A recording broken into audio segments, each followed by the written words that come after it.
Om Swastiastu, selamat pagi saudaraku Sudarma. Rahayu, Rahayu, Rahayu Sagung Dumadi. Pagi ini saya ingin menanggapi istilahnya pencabutan sampradaya di dalam PHDI. Saya sendiri eh, umat baru, jadi nggak begitu paham apa itu Hari Krishna atau apapun lah itu. Karena ketika saya kembali kepada ajaran leluhur, saya tidak begitu mengenal apa itu Hari Krishna. Saya hanya mempelajari perjalanan dari Hindu Dharma Indonesia. Apa itu Hindu Dharma Indonesia? Yaitu eh, waktu tahun 1958 itu kan ada peraturan yang mengharuskan bahwa setiap penduduk harus memiliki agama. Nah, disitulah rekan-rekan atau saudara-saudara kita yang ada di Bali memutuskan untuk membuat suatu istilah atau nama Parisada Hindu Dharma Indonesia. Nah, tugas dan fungsi dari Parisada ini yaitu mengayomi agama-agama asli yang ada di Indonesia, seperti ada yang di Bali, kemudian ada yang di Jawa. Di Jawa sendiri juga masih banyak sekali ya, ada di Tengger, yang ada di Sunda, ada di Jawa sendiri juga ada. Terus kemudian di Sumatera, terus kemudian ada di Kalimantan, ya di seluruh Indonesia lah, intinya begitu.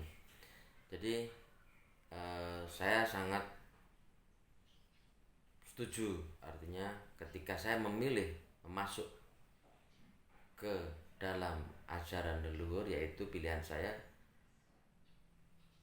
Hindu, karena di sini tersirat atau terkandung makna yang lebih dalam ya, karena ada ajaran Siwa Buddha, yaitu ajaran dimana penggabungan antara Siwa dan Buddha. Karena Hindu yang ada di Indonesia jelas sangat berbeda dengan Hindu yang ada di India. Ini sangat-sangat jelas sekali ketika kita sembah yang. Di India nggak ada namanya sembah yang, karena yang ada selalu di Indonesia atau di Nusantara ini sembah yang kepada yang Widi, yang Wenang, yang Agung, intinya seperti itu. Jadi ketika PHDI mencabut sampradaya itu, saya ya biasa aja, karena memang sudah seharusnya PHDI itu mencabut. Jadi ketika awal berdirinya PHDI itu seperti apa kan gitu kitanya. Tapi ketika dalam perjalanan ada satu pengayoman pada ajaran sampradaya ini yang membuat saya juga bingung kala itu. Waktu saya masuk di lingkungan PHDI, saya sempat artinya mau bertanya tapi takut karena saya masih baru. Tapi begitu mulai rame ya sudah, saya sampaikan waktu rapat Zoom meeting itu ya, saya sangat setuju ketika sampradaya itu dihilangkan daripada pengayoman di dalam PHDI. Nah, ini sungguh membantu mencerahkan pada umat-umat yang baru masuk seperti saya ini. Karena setiap orang baru yang mau masuk itu pasti ada alasan kenapa harus memilih Hindu. Alasan yang utama dan banyak itu pasti karena kembalinya kepada ajaran leluhur. Kembalinya ajaran leluhur.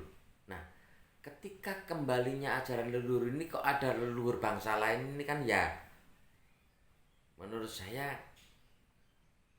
nggak begitu leluhur leluhur bangsa lain kok dimasukkan di dalam bangsa kita, ini kan susah. Bangsa kita kan bangsa hebat gitu. Orang ketika saya masuk dalam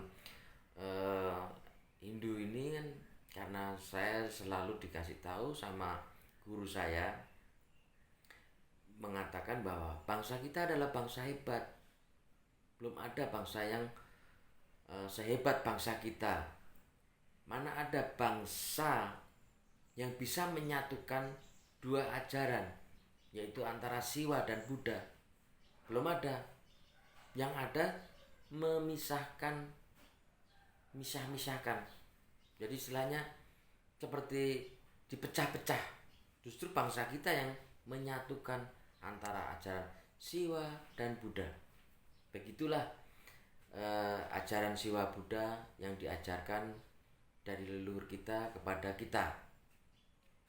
Tetapi jika ada ajaran yang beraliran dari bangsa lain, nah ini tentunya PHDI juga harus menyaring ya supaya tidak terjadi seperti kasus sampradaya yang terjadi seperti kemarin-kemarin itu. Begitu saudaraku tanggapan saya tentang sampradaya, entah apa itu namanya, yang saya dengar namanya Hare Krishna, tapi kalau di luar hari itu monggo silahkan. Tapi yang jelas Hindu Dharma Indonesia adalah parisada yang mengayomi adat budaya suku yang ada di Indonesia. Kira-kira seperti itu. Jadi ketika ada budaya atau ajaran dari luar, tolong PHDI jangan sampai ikut mengayomi bangsa lain, ajaran bangsa lain. Kira-kira seperti itu tanggapan saya. Mohon maaf jika ada salah kata karena saya juga baru belajar. Semoga pikiran baik datang dari segala penjuru. Om Santi Santi Santi Om.